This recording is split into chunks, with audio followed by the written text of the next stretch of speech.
kind of got on it like I can do here. You guys are pretty well acquainted with me. I can get on it. I can start preaching, people. Happy Friday, guys. And for me and all the peeps that are doing Whole 30, happy 29th day of Whole 30. One more day. One more day. One more day. One more day. I'm really excited about that because it's been awesome, but it's a long time. As you know, I'm used to having one treat per week. It helps me on maintenance, and I'm excited to go back to that. But I'm so glad that I have done it. And what I'll try to do is maybe Monday, Motivation Monday, give a little more recap after the end, because I'll know if I lost any weight, I have some closing thoughts and stuff like that.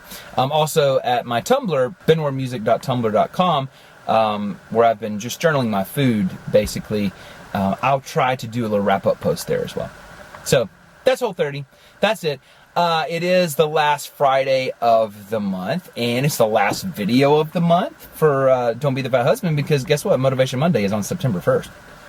Labor Day, beginning of a new month, all that fun stuff. And so I just want to kind of wrap up the month. I do want to give you an update. I had talked about a couple weeks ago about changing the schedule for the fall and maybe cutting back some on the 3 times a week posts. You know what? You guys are so awesome that I decided to keep doing it because I love it so much. I love talking to you guys, and I love talking about these things, and Workout Wednesday, Motivation Monday, and Free For All Friday. So yeah, I'm going to keep going at least through Thanksgiving, maybe.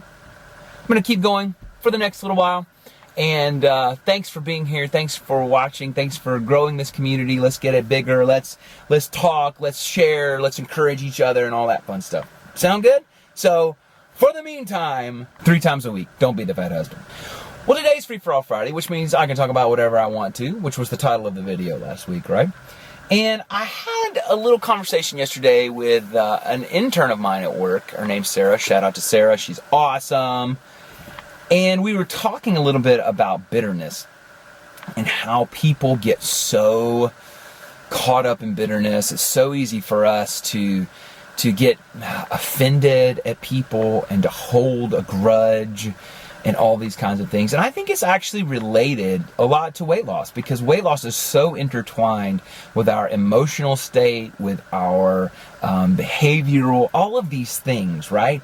And so when we dig down and we look at the issues that cause us to have things like addictive behaviors and things that are not good for us, then we often find things like this. Like, bitterness is the root of so many things.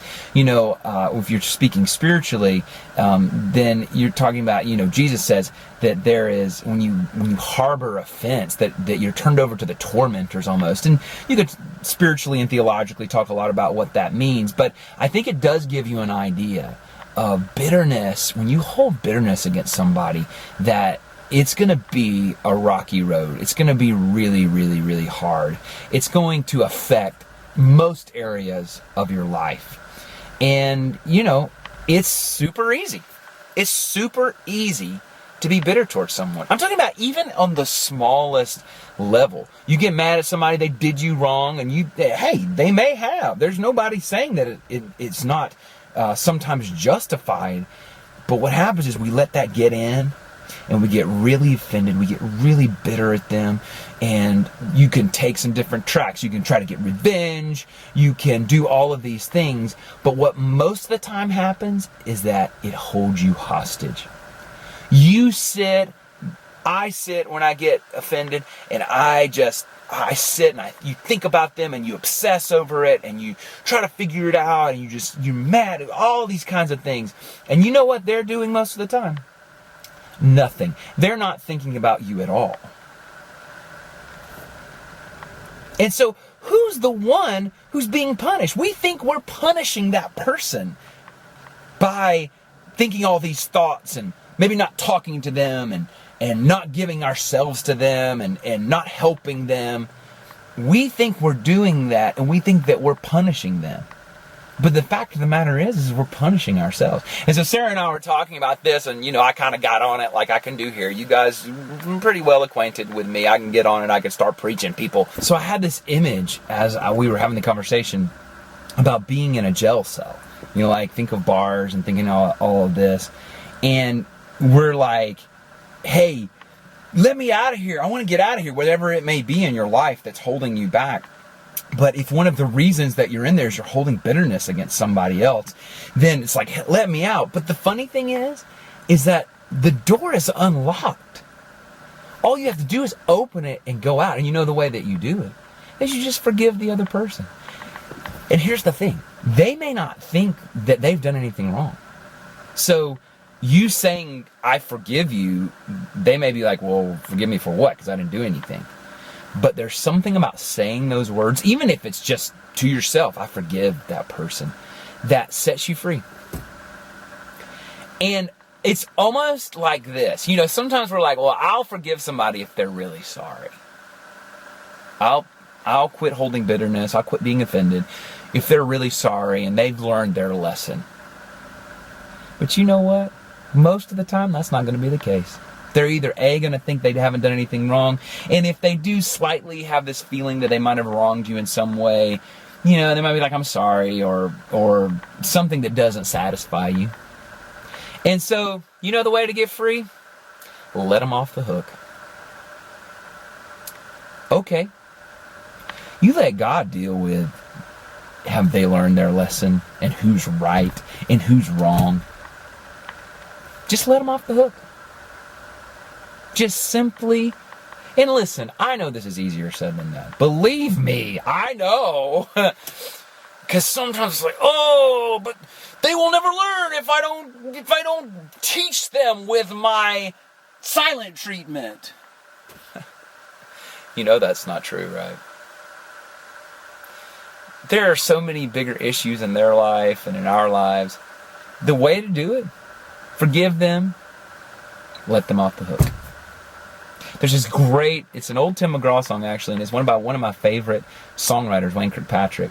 And one of the lines, and I quote this a lot because for me, this is really, really powerful. But it says, I fell on the wayside, I fell on my knees, crying, why was I so hard to please? And man, every time I hear that lyric, I go, gosh, that is so true. I hold everybody else to a high standard, even in areas where I don't hold myself to a high standard. Or if I do hold myself to a high standard, I know I'm not meeting it, but yet I expect the other person to meet it. So, it's pretty deep today, but I just wanted to encourage you.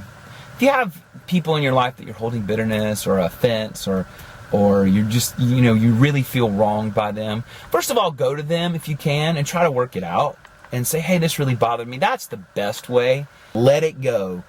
Just forgive. Just let it go. And guess what? You're in that jail cell. And all you got to do, let me out. Just open the door. It's not even locked. You don't even need a key. Just open the door, walk out, and today, you're free from that. And I guarantee you this, that those things in your life that are tangled up in that in some way, I'm not saying it's always magic or it's always this, but that somehow you're going to find progress in some of the areas that you feel stuck in because you're going to get free in that area and you're going to see freedom come to other areas. All right? It's not a comprehensive lesson on forgiveness and ending bitterness, but it's just some thoughts I had today from a conversation I had yesterday. Shout out to Sarah again. So let me know what you think in the comments. And listen, if you don't agree with me or if you see it a different way or you've had a different experience, totally cool. Share. Let's talk. Don't feel at all, be like, well, I don't quite see it that way. Totally cool. That's why we're here. We're a community. And we talk and we learn from each other and we, all of these kinds of things. And this is just my take and my experience. And I want to share with you. And I want you to share with me. Okay? And then also, what you doing this weekend? Want to know. Labor Day weekend. It's going to be fun, right? Even if you're just doing nothing, that's awesome too. And remember to subscribe if you haven't subscribed. Share, favorite, like, comment, all that stuff that you know to do because you guys are pros here at Don't Be the Bad Husband. And we will see you on Monday for Motivation Monday. Bye, guys. It seems so permanent, felt like forever. They all said, learn from it, it'll get better. Walking around in chains ain't good enough.